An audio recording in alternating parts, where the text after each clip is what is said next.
Est-ce que ça vous est arrivé de connaître des problèmes sexuels dans votre couple? Comme tout le monde. Bah, jusqu'à présent, hein. Ça viendra peut-être. Hein. En vieillissant, on peut peut-être avoir ce trouble, mais j'espère que non. Ça fait combien de temps que vous êtes ensemble tous les deux? 8 ans et on est mariés depuis 5 ans. Et depuis combien de temps vous n'avez pas fait l'amour? 2 ans et demi. Aujourd'hui, toute une histoire reçoit des couples pour qui les relations intimes sont difficiles et parfois même physiquement douloureuses. Pas moyen d'avoir des rapports pour l'instant. Non. Envisager, impossible, trop douloureux. Oh, c'est affreux. J'espère que quand même on vous a fait comprendre qu'il y avait moyen d'avoir une vie intime sans avoir pour Bien autant de sûr. pénétration. Dominique, elle, a connu une révélation sexuelle à 49 ans grâce à sa rencontre avec Yvon. J'ai connu l'orgasme avec lui que je ne l'avais jamais connu avant. Voilà. Et ça pour moi, ça a été vraiment une découverte. Vous pensiez qu'une telle entente sexuelle était encore possible? Avant de le connaître, non. Mais bon, maintenant, je n'en reviens pas. Ouais, Yvan, il n'est pas peu fier. Hein. Bonjour à tous, bonjour à nos invités, bienvenue sur le plateau Toute une histoire. Merci pour elle et merci pour eux. Nous parlons de couple et d'amour. Aujourd'hui, la base du couple, c'est d'abord et avant tout, évidemment, le sentiment amoureux, bien sûr, mais avec la communication, c'est possible. Et pour cela, il existe différents moyens de bien communiquer. L'intimité sexuelle est une façon de s'exprimer, d'exprimer ses sentiments, de se retrouver en apaisant aussi les tensions. On ne dit pas par hasard que les disputes de couple se règlent sur l'oreiller. Oui, mais voilà, que se passe-t-il lorsque le couple doit faire face à un problème d'ordre sexuel? Insatisfaction, incapacité temporaire, incompatibilité, comment en parler? Comment surmonter cette épreuve? Comment, malgré tout, continuer à s'aimer? Accepter de parler de sa sexualité, c'est pas facile. C'est une affaire toujours délicate et c'est pour cette raison que je remercie tous mes invités qui ont accepté de venir sur ce plateau nous parler des choses qui concernent beaucoup de couples. Pour briser les tabous et pour aussi donner du courage à tous ceux qui n'osent pas et qui continuent de souffrir en silence. Nous allons parler dans cette première partie de la baisse du désir, de l'appréhension, parfois même des douleurs physiques. Quels sont les premiers signes qui nous font dire que la sexualité au sein du couple ne fonctionne plus? C'est donc la première partie de cette émission que nous débutons avec ce premier reportage. Les problèmes de sexualité dans le couple existent bel et bien, si c'est un sujet encore très tabou, et notamment au sein du couple. Les Français sont pourtant de plus en plus nombreux à en parler, à consulter, à oser franchir le pas pour trouver des alternatives. Regardez. Est-ce que ça vous est arrivé de connaître des problèmes sexuels dans votre couple? Comme tout le monde. Bah, jusqu'à présent, hein. Ça viendra peut-être. Hein. En vieillissant, on peut peut-être avoir ce trouble, mais j'espère que non. Ça m'est arrivé avec mon mari, effectivement, qui était ce qu'on appelle l'éjaculateur précoce. Voilà. Donc c'est quand même un peu un problème, surtout pour la femme, parce que l'homme n'a pas toujours le temps de se rendre compte. Mais pour nous, c'est toujours on reste un peu sur le gaz, comme on dit. Près d'un Français sur 3 souffre d'un trouble sexuel. Éjaculation précoce, trouble de l'érection, frigidité et baisse du désir sont les plus fréquents. La plupart surviennent à des moments charnières de la vie du couple. L'apparition du premier enfant modifie sensiblement la sexualité. Ensuite, les problèmes, par exemple, de travail, les problèmes de deuil, c'est-à-dire toutes les circonstances de la vie difficile qui font qu'on a moins d'envie d'avoir du plaisir. Et puis, j'allais dire, l'apparition de l'âge pour la femme, de la ménopause, mais aussi de l'andropause. Et on ne parle pas assez souvent de la retraite, où on a l'impression que finalement les choses sont terminées. Combien de fois j'entends des personnes dire « je suis trop âgée, j'ai fait une croix dessus ». Ces problèmes empoisonnent la vie du couple, mais quand il s'agit de trouver des solutions, les points de vue divergent. Je serais inquiet, mais je sais pas ce que je ferais. C'est à nous de tous les jours de faire des efforts et justement d'éviter d'instaurer cette routine. Alors, si ça arrivait, je pense que d'abord j'en discuterais avec madame, premièrement. Et deuxièmement, s'il le fallait, peut-être qu'on irait consulter un spécialiste. Ah oui, je resterai pas comme ça. C'est important dans la vie. Consulter, c'est une des solutions. En plus des sexologues et sexothérapeutes, il existe de plus en plus de thérapies originales. Exemple avec ce stage uniquement destiné aux femmes. Ici, elles viennent se réconcilier avec leur corps pour apprendre comment accéder enfin au plaisir. Est-ce que vous sentez donc ce point G dont j'ai parlé? Est-ce que vous la sentez? Vous sentez cette boule avec des petits trucs? C'est ça le point G. Et l'objectif de ce stage, c'est vraiment la notion de plaisir et d'être tranquille avec la sexualité.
importante et c'est celle qui est la moins utilisée.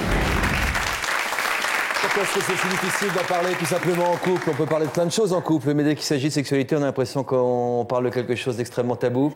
Yvon, Sandrine et Laurent, merci d'être venus témoigner en couple sur le plateau. Ça fait combien de temps que vous êtes ensemble tous les deux? 8 ans et on est mariés depuis 5 ans. Et depuis combien de temps vous n'avez pas fait l'amour? 2 ans et demi. Vous êtes atteinte, il faut le préciser, Sandrine, d'une maladie qui s'appelle la maladie de Behçet, qui est une maladie auto-immune qui provoque une altération des muqueuses et puis des aftes aussi. Ça vous empêche complètement d'avoir des relations sexuelles? Et oui, ça provoque d'abord de la douleur et puis alors l'altération de la muqueuse, ça veut dire que le moindre frottement, la moindre chose, ça provoque un déchirement. Donc 1 semaine à l'hôpital, 2 semaines à l'hôpital, je m'en passe, c'est gentil. Quand est-ce que ça a commencé? Alors, ça a été découvert il y a 2 ans et demi, mais ça a commencé il y a 4 ans. Comment vous faisiez au début pour gérer, si j'ose dire? Vous aviez toujours du désir? Au début, on nie tout, quoi, je veux dire, parce que même si vous êtes... moi, ça a commencé il y a 4 ans, j'ai été emmenée à l'hôpital, j'y suis restée 1 semaine. Et quand on m'a emmenée à l'hopital, je me suis dit, mais non, c'est rien du tout, c'est un petit souci. Et quand je vais revenir, tout sera comme avant, tout sera très bien. Vous en avez parlé à Laurent? Il n'a pas eu le choix, dans le sens où moi, j'ai été mise en quarantaine pendant 1 semaine dans un hôpital quand on m'a emmenée en urgence. Et lui a été pris à part par le gynéco et on lui a dit, écoutez, monsieur, on ne sait pas trop ce qu'elle a, mais on ne sait pas ce qu'elle a fait non plus. Elle a peut-être une MST, elle a peut-être un problème gynécologique douteux, ça met la pression, un problème... ça a commencé comme ça, l'histoire. Donc là, déjà, il faut restaurer la confiance qui peut s'être altérée à ce moment-là. Oui. Vous avez posé des questions de vérité? On s'est posé beaucoup de questions. Moi, je me suis posé beaucoup de questions, parce que, bon, je veux dire, là, il y a l'épisode du médecin un peu starbé qui est très rentre-dedans et qui fait beaucoup de dégâts, évidemment, parce que je suis... Vous dire, elle a peut-être chopé une MST? Une petite MST, hein? Oui, tu veux m'en parler? Bon, évidemment, on était quand même mariés depuis on était ensemble depuis déjà 4 ans, quoi. Donc, entendre ça, c'est surnaturel, c'est de la science-fiction pour moi. Ouais. Il y avait déjà eu des petits problèmes dans la sexualité, enfin, je veux dire, qui commençaient à s'installer. Vous aviez des douleurs? Jamais. Jusque-là, tout allait bien. Et en sortant, comment des choses ont essayé de reprendre? On se pose pas de questions, je veux dire. On s'est dit, c'est un épisode comme tout le monde, c'est un problème gynéco, c'est rien. Et puis, les douleurs, elles étaient là, elles restaient là. Et surtout, les douleurs ont continué à aller en augmentant. C'est devenu ça a commencé clairement à se développer. Et puis, il n'y avait même plus moyen d'avoir une pénétration. Et puis, on est arrivé à un moment, il n'y avait même plus moyen d'avoir une caresse. Oui, bien sûr. Donc là, on a vraiment tiré la sonnette d'alarme. C'est quoi tirer la sonnette d'alarme?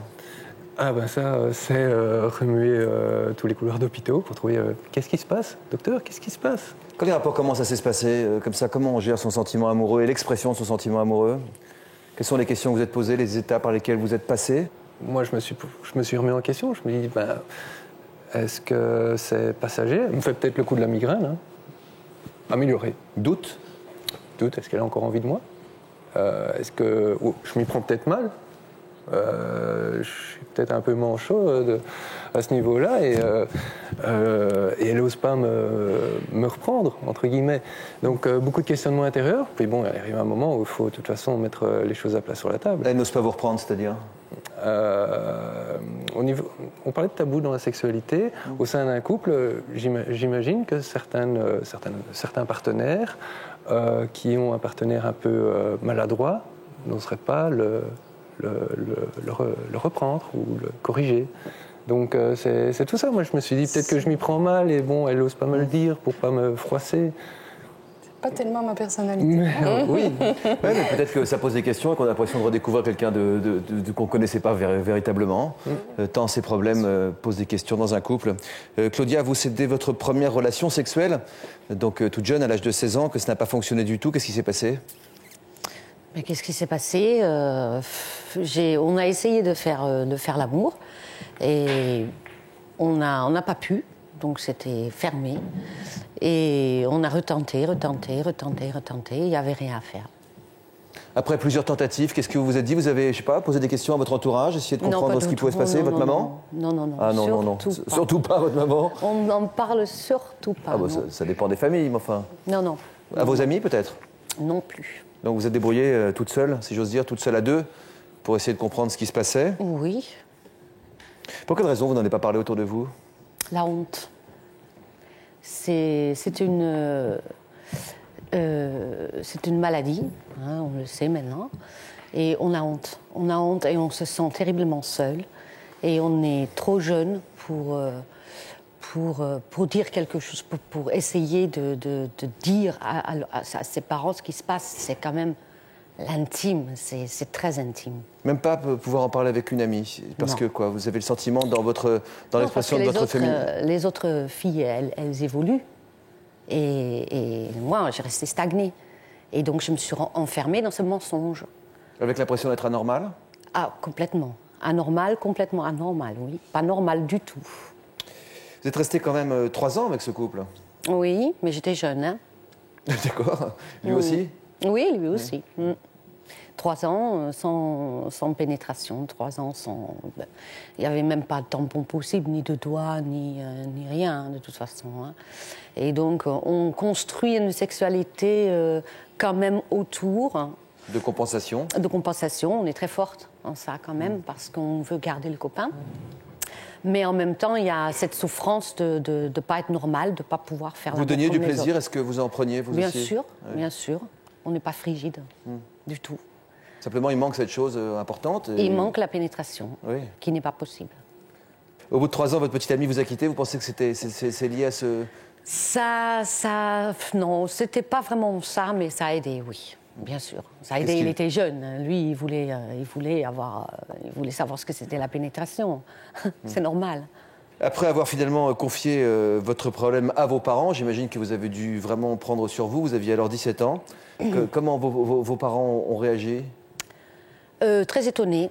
Ils étaient très étonnés parce qu'ils ne comprenaient pas pourquoi je me mettais dans tous ces états-là, que c'était rien, que le fait d'aller passer chez le gynéco, ça allait passer.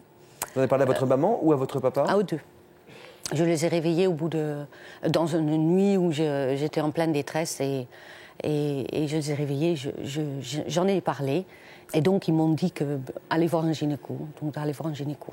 Alors, les médecins n'ont pas toujours des réponses à tout, on l'a compris. Qu'est-ce qu'on vous a dit? Les gynécos, je me suis barrée en courant. Parce que les gynécos, ça ne sert à rien. Il ne faut pas exagérer quand même. Il ne faut pas généraliser à ce point-là. Non, ça ne sert à rien quand on est vaginiste. Ça ne sert à rien. Parce que... Dans ce cas précis, alors? Voilà, dans ce cas précis, parce que dès quand j'ai vu le spéculum arriver, je suis partie. Ça vous a fait peur? Très, très peur. De toute façon, tout ce qui peut rentrer, ça fait très peur. Les scènes d'amour, les femmes qu'on voit à la télé qui sont en train de faire l'amour, on ne comprend pas qu'elles ont du plaisir, on ne comprend pas. On se dit forcément, elles doivent avoir mal. Elles font semblant. C'est pas possible, il n'y a pas de la place, il n'y a pas de place. On a fini par savoir ce que c'était que cette maladie. Oui. Est-elle psychosomatique? Oui. Pour moi, oui. Dans mon cas, oui. Oui. C'est dans la tête. Tout se passe dans la tête. Pour moi, c'était ça. Qu'est-ce qui a fait, à votre avis, que vous êtes fermée de cette manière? Mon éducation, le fait que chez nous, on ne parlait pas de sexe, et que le fait que ma mère n'aimait pas le sexe, donc elle faisait tout pour échapper à son corvée. Mais comment vous le savez, ça? Elle le disait? Parce que j'ai fait un travail sur moi, parce que j'ai posé des questions, parce que j'ai fait une thérapie. Je sais d'où ça vient maintenant. Mais vous le saviez à l'époque? Non. Il a fallu faire un long travail avant de comprendre ce que c'était que long travail, oui. ce vaginisme dont on parlera avec plus de précision tout à l'heure, peut-être pour écairer aussi toutes celles qui en souffrent. Sandrine, un des médecins que vous avez consulté vous a dit au départ que vous somatisiez, que c'était la tête qui gouvernait le corps. Oui, après ma quarantaine, je somatisais. Hein, oui. Ça, c'était le second gynéco. Le corps médical sont pas... c'est très difficile de trouver des je suis d'accord. Des spécialistes dans ça. Eh ben, c'est votre fête. Ghislaine, quoi. bonjour, bienvenue sur le plateau. Bonne chance d'être médecin sexologue. Vous Voilà. Vous n'êtes pas gynéco, mais enfin, vous êtes indirectement concerné par les réactions de nos invités qui se sentent très en colère contre le corps médical. Ça vous surprend? Non, ça ne me surprend pas, mais je voudrais quand même prendre leur défense un petit peu. Étant médecin moi-même, je me suis beaucoup intéressée à la sexualité, mais il faut savoir que dans les études de médecine, on parle pratiquement jamais de sexualité, qu'on n'a aucun enseignement, que même les gynécologues n'abordent pas cette question-là, ce qui est absolument aberrant, et que effectivement, ça explique certaines errances, certaines maladresses, même si ce mot est un peu faible, à travers les témoignages que vous venez d'apporter. Oui, vous dites un désir si fragile, c'est le titre de votre livre qui parle essentiellement de la sexualité féminine. Oui. Et c'est-à-dire qu'elle est plus fragile que celle des hommes? Je pense qu'on peut le dire. Je ne dirais pas qu'elle est moins importante. Il faut tout de suite corriger ça. Elle est très intense. Le désir féminin est très intense, notamment dans la phase passionnelle. Mais je pense que la sexualité et le désir sexuel féminin est plus vulnérable du fait de sa complexité et du fait peut-être des exigences. Le désir sexuel féminin a besoin de temps, a besoin d'un contexte favorable, a besoin de séduction et de sensualité. Et tout ça fait que cette sexualité est plus fragile face aux aléas de la vie, à la routine. On en a vu dans le témoignage, aux difficultés liées aux contraintes de la vie quotidienne. Quand on parle de maladie de Bressette aujourd'hui ou de vaginisme, vous pensez que ça peut être d'origine psycho? Alors, je ferai vraiment la différence. Je pense que le vaginisme, c'est quelque chose qui est d'origine psychologique. Vous l'avez très très bien dit dans votre témoignage. J'étais ravie d'entendre le témoignage de madame parce qu'elle a tout dit sur le vaginisme. Et c'est une difficulté, une pathologie qui fait énormément souffrir les jeunes femmes qui en sont atteintes et qui n'est pas assez connue. Ce que j'apporterais en complément de ce témoignage, c'est qu'il faut dire que ça se traite et ça se guérit dans la plupart des cas. Voilà. Ça, c'est très, très important. En tout cas, parfois, le problème sexuel n'est ni médical ni psychologique. Il s'agit tout simplement d'une absence de désir ou d'une insatisfaction chronique. Les conditions ne sont pas réunies pour que le désir si fragile de la femme se mette en route. On va en parler avec vous, Marie. Du désir, vous n'en aviez pas pour votre mari.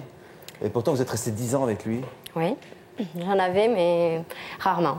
Ah, c'était comme l'amant de Claudia, c'était quoi? C'était la corvée là? Non, non, non. Au début, ça se passait bien, ça allait.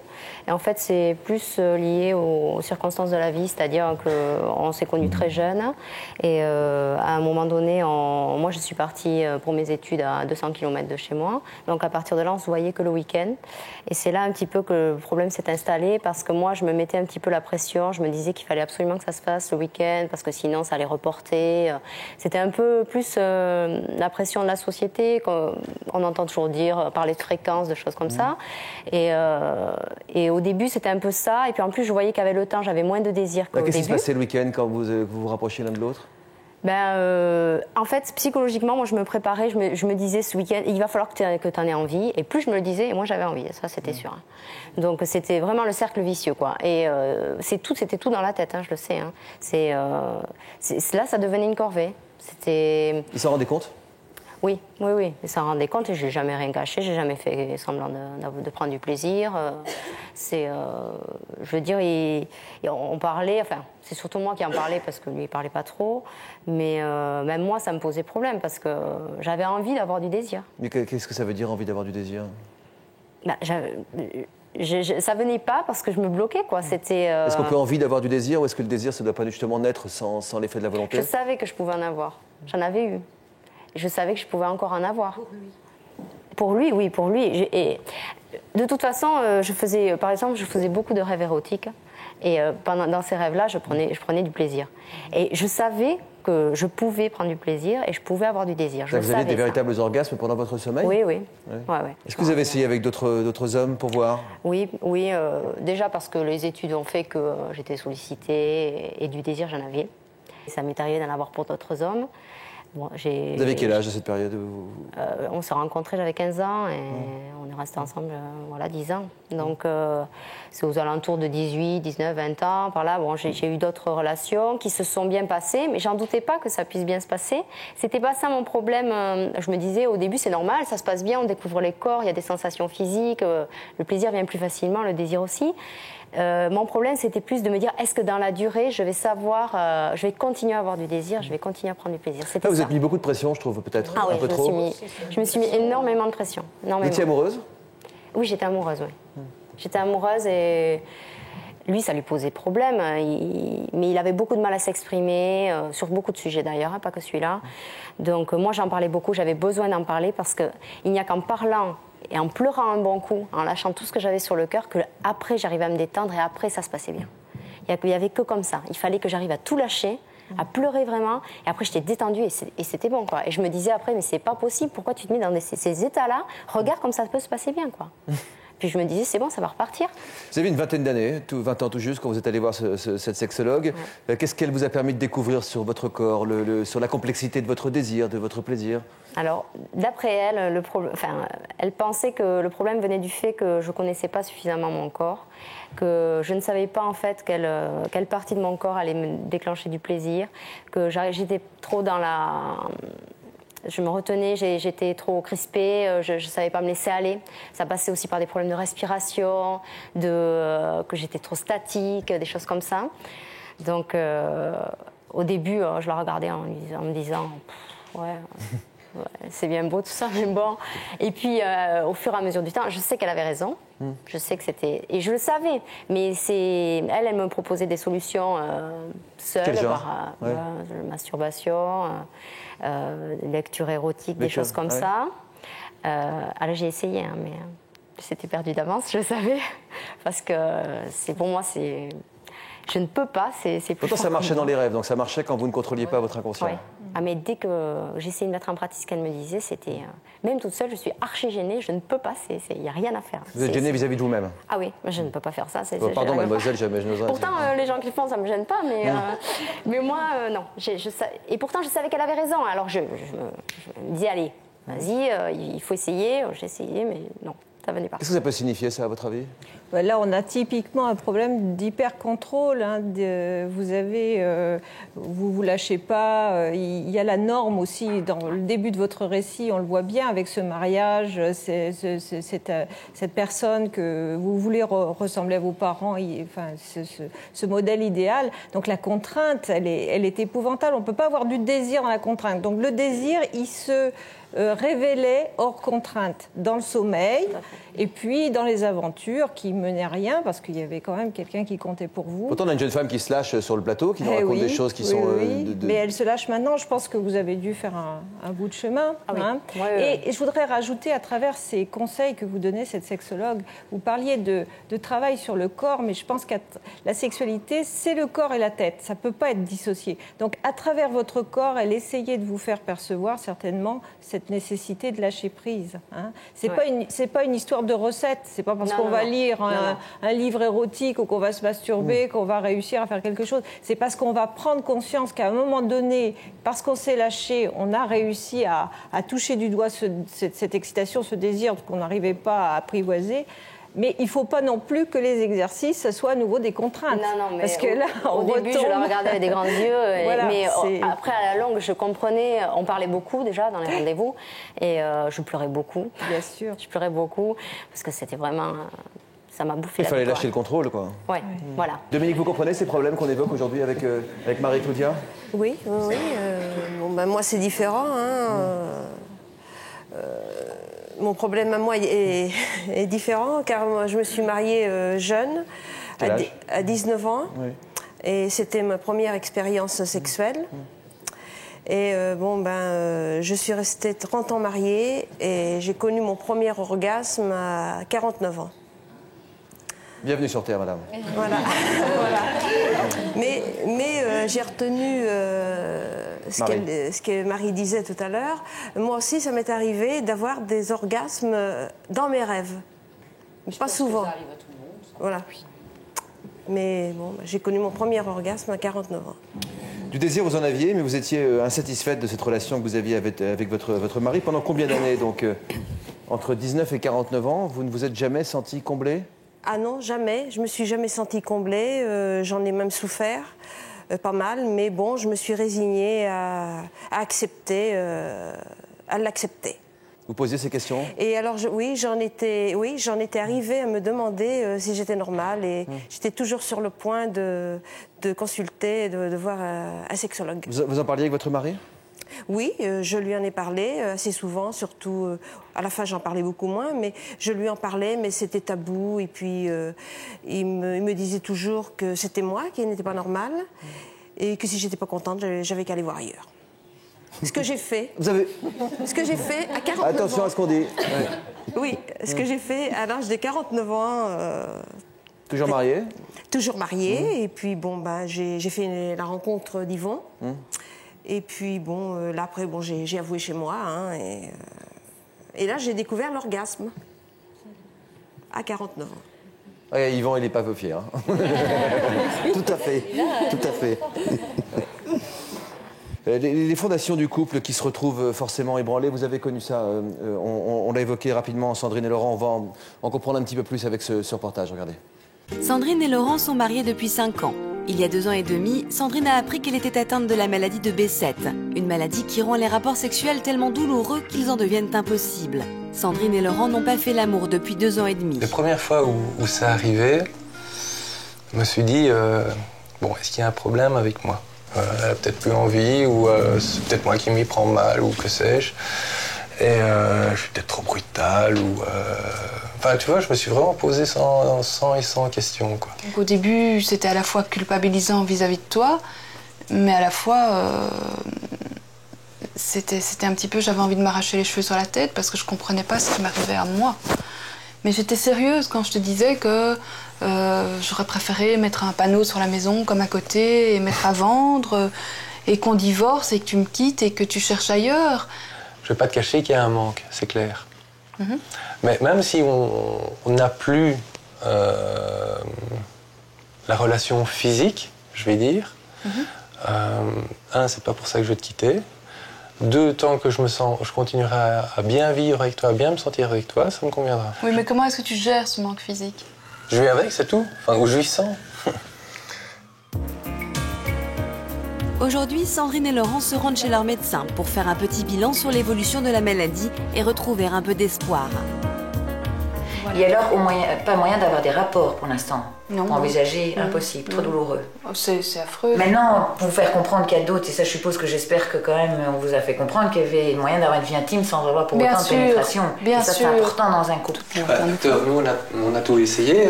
Qu'est-ce qu'on a encore comme solution pour avoir un semblant de sexualité? Parce qu'avec dans la situation actuelle, moi je vois pas. Dans le cas de Madame Écotte, c'est vrai que tout est sensible. Au toucher, rien que même à l'effleurement parfois. Donc c'est vrai que ça limite fortement, à ce moment-là, tout acte entre guillemets sexuel, quoi. Oui. Maintenant, je pense qu'il faut peut-être tout doucement réessayer en mettant un gel lubrifiant. Je parle de caresse, je parle pas spécialement de pénétration là. Avec un gel lubrifiant, tout doucement et des choses comme ça. Reprendre éventuellement et voir ce que ça donne. Sans se buter pour autant, sans se frustrer pour autant si ça ne va pas, c'est ça qui n'est pas évident. C'est ça qu'il y a beaucoup de patientes et de patients qui disent je préfère pas essayer plutôt qu'être frustré, ou de nouveau me dire ça ne va pas, ou j'ai mal, arrête, c'est pas gai non plus. Je trouve ça, moi parfois c'est plus dur à vivre que se dire pour l'instant on ne fait rien et on va voir que les choses vont se débloquer, les choses se sont améliorées quand même par rapport au départ. Il y a quelque chose de positif dans l'évolution de votre épouse, donc je pense qu'on va arriver, mais c'est lent, c'est toujours lent. En attendant de pouvoir à nouveau faire l'amour, Sandrine et Laurent continuent à partager le même lit.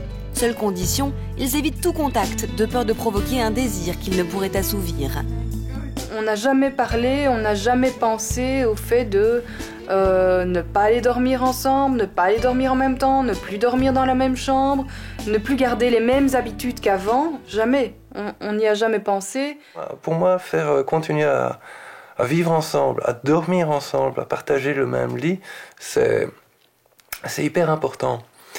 À partir du moment où on enlève un de ces éléments, ça va partir en autre boudin. Je veux dire par là, c'est pas parce qu'on n'a plus la possibilité d'avoir des rapports sexuels actuellement qu'on doit modifier tout le reste. Le reste continue, on continue à s'apprécier, on continue à s'aimer. Donc je vois pas pourquoi on ne pourrait plus dormir ensemble. Juste dormir. Nuit à pain.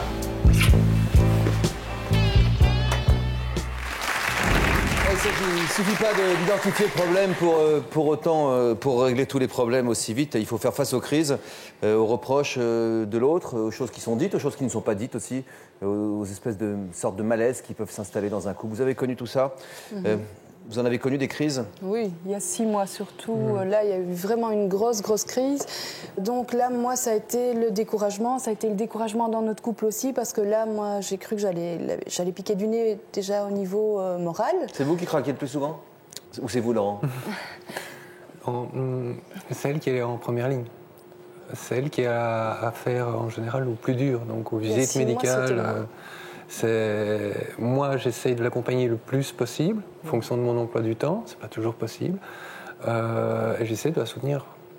Sandrine, quand on doit se battre contre une maladie comme celle-là, est-ce qu'on peut réussir à trouver la force de rassurer son conjoint sur des points où il a besoin d'être rassuré, à savoir sa capacité à vous donner du plaisir, le désir que vous pouvez avoir pour lui malgré la maladie? Oui, une fois qu'on sait ce qu'on a. Enfin, je parle pour moi là.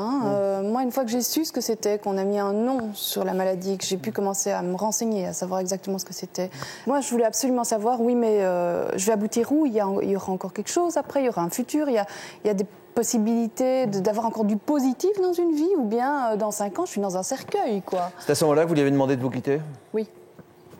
Oui, parce que la plupart des médecins ne savaient pas me dire. Ils me disaient, vous savez, c'est une maladie qui est bien connue dans le bassin méditerranéen, également suffisamment au Japon, mais chez nous, c'est encore très rare. Pourquoi vouliez-vous qu'il vous quitte? Mais parce que je trouvais ça infernal de faire vivre un enfer pareil à la personne que vous aimez, qui est à côté de vous. Pour mettre fin à sa frustration, à la vôtre aussi? À ma culpabilité, à sa frustration, à son enfer...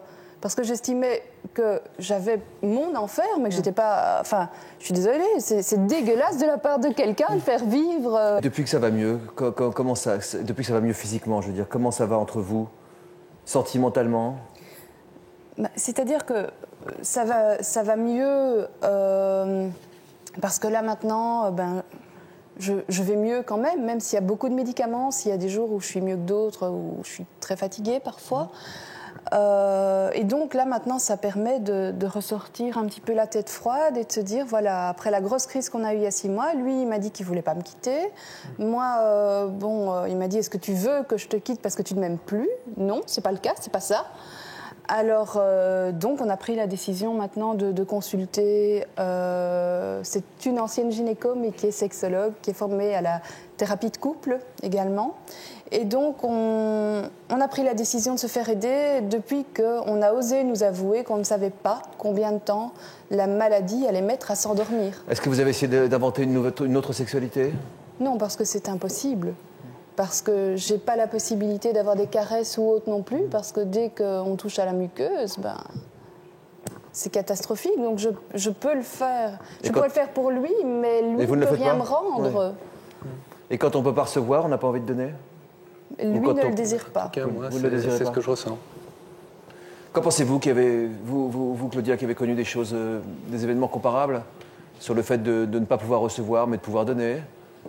Non, parce que non, c'est pas ça, parce que j'avais du désir et j'avais du plaisir. Donc c'est pas ça. Mais c'est vrai qu'on n'a plus envie, au bout de moment, c'est vrai qu'on n'a plus envie d'essayer, de tenter la pénétration et on perd désir, on perd sa libido complètement. Marie, vous avez gardé des liens de complicité avec votre mari quand ça n'allait plus en termes de désir? Il le savait, il le sentait? Oui, oui, ça va, mais... Il y avait toujours ce problème qui était au fond de la tête de chacun?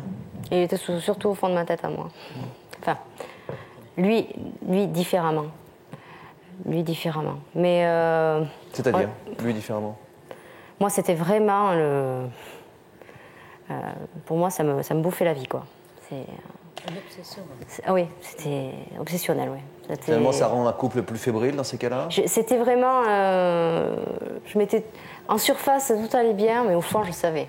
Je savais qu'il y avait ce gros problème, et c'était un gros problème. On va voir avec vous, Claudia, dans un instant, comment vous avez enchaîné sur votre deuxième histoire, après cette aventure de 3 ans qui s'était mal terminée, après l'aveu que vous avez fait à vos parents, puis la décision de vouloir prendre le problème de face. Vous avez vécu une relation de 5 ans. Comment ça s'est passé? On va le voir juste après ce message de la rédaction, qui vous concerne peut-être. Malgré les apparences du bonheur, vous avez été victime de violences conjugales. Votre compagnon, socialement apprécié et reconnu, est ou a été violent avec vous. Votre compagnon, qui avait tout du mari idéal, s'est avéré violent. Il vous est arrivé d'être violent avec votre compagne.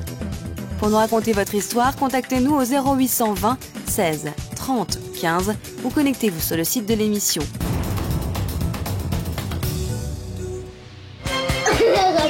Laisse-moi avec tes grosses paluches. Justine et moi, on est deux jumelles. Et on a des différences, c'est qu'elle a une maladie et moi, je l'ai pas. Comment vit-on avec un frère ou une sœur différent des autres? C'est ce que nous raconteront bientôt les invités de Toute une histoire. Ce qui me dégoûte, c'est quand les gens ils parlent de mon frère en disant vous auriez pas dû l'emmener, vous devriez le cacher, vous devriez avoir honte de lui. Une fois, il s'est fait il s'est fait traiter de débile par une maman dans un parc. Il allait le voir avec son plus beau sourire et il lui a dit « Madame, je ne suis pas débile, je suis autiste et vaut mieux être handicapé que quoi ?» Mariée et jeune maman, Valérie tient à rester proche de sa sœur, lourdement handicapée. Si de toute façon il y avait un moment donné ou l'autre où on entre en conflit par rapport à ça, c'est... Il n'y a aucune raison. Je l'ai accepté. Tu pourras pas parce qu'en plus c'est terrible ce que je vais dire, mais ce sera peut-être pas toi que je choisirai dans l'histoire. Je le sais, je le sais.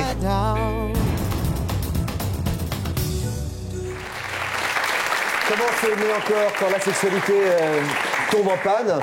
On en parle avec Claudia maintenant, qui a pris conscience de son problème qu'on appelle le vaginisme, dont il faut parler, puisque c'est une question qui est rarement soulevée par les jeunes femmes qui en sont victimes. Vous sortez donc d'une histoire de 3 ans et vous entrez dans une autre histoire qui durera 5 ans. Est-ce que vous avez réussi à créer une relation de confiance avec ce nouveau partenaire, avec ce deuxième partenaire, d'amour? D'amour, oui. Je l'aimais, oui. Il m'aimait, oui. On avait une sexualité, oui. Tout y était, en fait, hein. Tout y était, sauf la pénétration. Et moi, ça m'a toujours gênée. Mais, ça vous a gêné pour vous-même ou ça vous a gêné parce que vous ne pouviez pas le donner à l'autre? Parce que moi, je ne savais pas ce que c'était la pénétration. Donc, je ne savais pas que ça pouvait me procurer de plaisir. Donc, pour moi, j'étais gênée par rapport à lui. Et il a jamais rien dit. Pendant 5 ans? Pendant 5 ans. Sauf une fois où vraiment il m'a dit, il était pendant une tentation, il me dit mais non, j'en ai marre, va te faire soigner. Et je suis allée me faire soigner. Consulter un psy? Moi je suis allée consulter un psy, oui, mais c'est pas toujours la solution. Non. Il existe, j'ai appris ça que récemment parce qu'il existe un forum génial sur internet où on voit que le vaginisme n'est pas parce qu'on a été abusé, parce que ça vient de l'éducation, ou parce qu'on a été violé, ou parce que... Non, il y a plein de raisons. Il y a plein de raisons pourquoi on devient vaginiste, et on peut le devenir à tout âge. Et, vous avez su identifier le problème là, grâce au travail que vous avez fait avec cette psy? Oui. Ça a duré... Dès quand je suis arrivée chez elle, parce que j'en avais fait, hein, des psychologues, des sexologues, donc c'était la bonne des psy. gynécos, de tout. Et elle, c'était la bonne. C'est très important de... Ah oui, que le contact passe entre les deux personnes. Oui, mais de demander aussi dès le départ, est-ce que vous connaissez le problème? Voilà. Je suis vaginiste, est-ce que vous le connaissez?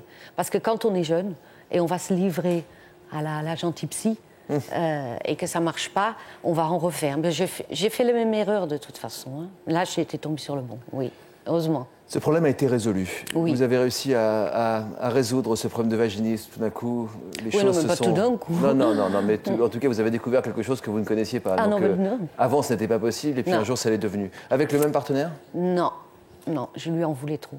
Il m'a laissé tomber, il ne m'a pas aidée du tout. Et je suis tombée amoureuse de quelqu'un d'autre. Avec qui j'ai donc eu ma premier rapport sexuel à 25 ans, 26 ans. Comme quoi, c'est pas évident de pouvoir continuer une relation d'amour quand la sexualité bat de l'aile, parce que peut-être que vous lui en vouliez d'avoir eu telle ou telle remarque ou tel comportement, il ne vous a pas aidé. L'amour est-il plus fort que tout? C'est la troisième partie de notre émission. Comment faire pour continuer à s'aimer lorsque la sexualité reste un problème? Aujourd'hui, Dominique et Yvon, vous êtes l'un et l'autre pleinement satisfaits ensemble, mais il vous aura fallu quelques dizaines d'années, 3 dizaines d'années en tout, Dominique, pour découvrir ce qu'est le plaisir. Comme quoi, il faut toujours garder de l'espoir. Aujourd'hui, vous êtes venue nous dire comme vous êtes contente, que vous êtes heureuse avec votre compagnon. On regarde ce reportage. Tu vois, ça pousse. Hein. Ouais. Il va falloir... Dominique et Yvon sont ensemble depuis 2 ans. Aujourd'hui, ils reviennent sur les lieux de leur rencontre. Voilà, c'est là que que j'étais quand... C'est là que j'étais quand tu passais dans le chemin, là-bas. Tu te rappelles?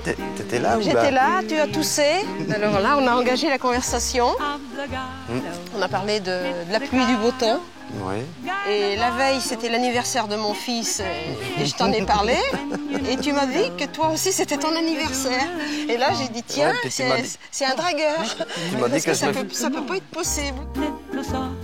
Ce jour-là, Dominique était loin d'imaginer que sa rencontre avec Yvon allait changer sa vie. Ma vie de couple était vraiment sans harmonie et je pensais que de rencontrer quelqu'un, ça serait sans harmonie aussi. Je crois que je mettais tous les hommes au même rang. Alors finalement, non, ça ne m'intéressait pas. Mariée à 19 ans, Dominique se rend très vite compte que les rapports intimes ne la satisfont pas. Avant de rencontrer Yvon, elle ne pensait pas pouvoir s'épanouir sexuellement.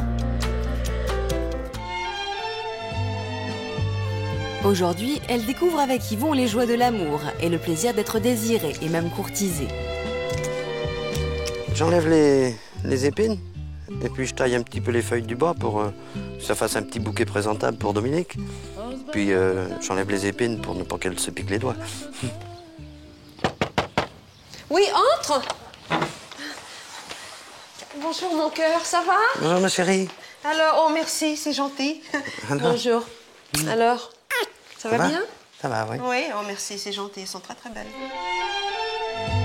Les amoureux sont très complices, non seulement dans la vie de tous les jours, mais aussi dans leurs rapports intimes. Avec Yvon, Dominique a enfin découvert le plaisir des sens. Tu m'aimes mon cœur? Oui, ma chérie. Maintenant, avec toi, tout a changé. Eh ben oui. Voilà. Et toi, qu'est-ce que tu en penses? Moi, c'est pareil. Hein. J'ai connu l'orgasme avec lui que je ne l'avais jamais connu avant. Voilà. Et ça pour moi, ça a été vraiment une découverte. Elle m'a dit, j'ai jamais ressenti cette chose avant toi. Alors, ça m'a vraiment surpris. Parce que bon, avec 30 ans de vie commune avec son mari, c'est quand même... c'est étonnant. J'ai l'impression d'avoir perdu du temps. Oui, beaucoup de temps. Forcément, hein. À 50 ans, je ne sais pas comment j'ai fait pendant 30 ans pour rester comme ça. Ces dernières années, Dominique s'est souvent confiée à Pascal, son ami d'enfance. Il est ravi de voir qu'à 50 ans passés, telle une adolescente, elle découvre l'amour charnel. Voilà. À l'autre. À l'autre. À nos amours. Voilà. C'est bien. Mais je vois qu'ils vont pas mal, vos amours. Enfin, ça a l'air de baiser tout le temps, vous deux. Quand on a une vie sentimentale et oui, plus, comment dire, de meilleure qualité, on se sent mieux. c'est un peu comme si tu avais trouvé ta voie, quoi. Tout à fait. Hein. Moi, je pense qu'on ne peut pas être en couple quand le sexe n'y est pas. Là, je la vois sans... Elle me parle pas de soucis, elle me parle pas de... Comme si elle avait trouvé tout ce qui lui manquait dans la vie, maintenant elle l'a trouvé. Et puis c'est ce qui compte dans la vie, hein. Voilà, être heureux et vivre heureux, être bien, bien dans sa tête. Et moi je suis content de vous voir comme ça. Oui, moi aussi.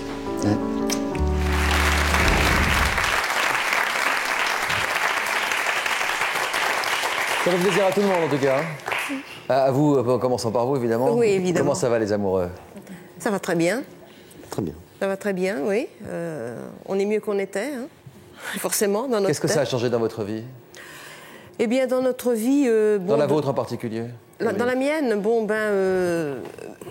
je suis plus gaie que j'étais. Plus gaie, mieux dans ma tête. Je me sens de toute façon maintenant normale, puisqu'avant je pensais que j'avais des problèmes. Et puis qu'est-ce qu'il y a aussi? J'ai plus de tics et j'ai plus de tocs. Et je vais moins aussi chez le médecin. Donc ça va mieux, quoi. Certainement que ce problème-là... Pourquoi il n'a pas été résolu plus tôt, à votre avis? Qu'est-ce qui s'est passé pendant 30 ans? Pourquoi vous êtes toutes enfermées dans ce blocage? Parce que d'abord, à cause de mes enfants, je ne voulais pas gâcher leur jeunesse ni leurs études. Donc vous avez choisi d'être mère, de ne plus être femme. Voilà, j'ai décidé que ce serait comme ça, et puis j'ai préféré que mes enfants soient heureux, et tant pis pour moi. Bien que j'y ai pensé, j'y avais pensé plusieurs fois, hein, au divorce, mais non, je pouvais pas. Vous en êtes où aujourd'hui, Claudia? Ah, ça va très bien. Je suis mariée, j'ai un garçon de 6 ans. Comment se passe votre sexualité avec votre mari? Ça se passe très très bien. Je ne vais pas rentrer dans les détails. Non, bah non. Ça fait combien de temps que vous êtes ensemble? 10 ans. 10 ans, ouais. Donc ça se passe très bien. C'est avec lui que vous avez gagné votre pari, que vous avez connu votre premier rapport complet, si on peut dire? Non. Non. Non. C'était avant. Ouais. C'était avant. Non. Lui avec qui j'ai couché donc pour la première fois, je suis pas restée très longtemps avec, mais c'était moi qui l'avais choisi. C'est vrai que c'était lui, c'était pas un autre parce que j'avais beaucoup de désirs et quand on doit passer le cap, quand on nous dit vous êtes guéri et qu'on doit passer le cap à faire l'amour, on appréhende, on a envie, les deux. Et c'était lui. C'était avec lui que je voulais le faire. Mais je savais que je n'allais pas faire ma vie avec lui. Et comment vous avez choisi cet homme? Sur quels critères? La beauté. D'accord, oui, pourquoi pas. Tout simplement. Marie, vous êtes en couple aujourd'hui, vous aussi, avec un autre homme. Oui. Votre sexualité est épanouie avec lui? Oui. Ah. Plus que vous ne l'imaginiez à l'époque, que c'était possible en tout cas? Voilà, tout ce que j'imaginais est arrivé. Et j'avais pas perdu espoir, moi, du tout. Je savais que je pouvais avoir une sexualité épanouie. Et pas avec votre mari, en l'occurrence? J'espérais. Mais non, je pense que... On m'a posé la question. Non, je pense que le problème, moi, c'est qu'il fallait que je recommence dès le début. Il fallait que je prenne le problème à bras le corps. Et c'était moi qui devais maîtriser la situation. Voilà. Parce que je suis tout dans la maîtrise, moi, c'est ça. Il faut que... Aujourd'hui, je ne me prends pas la tête. Voilà. C'est-à-dire que j'ai plus de pression. J'ai pas de pression de son côté non plus.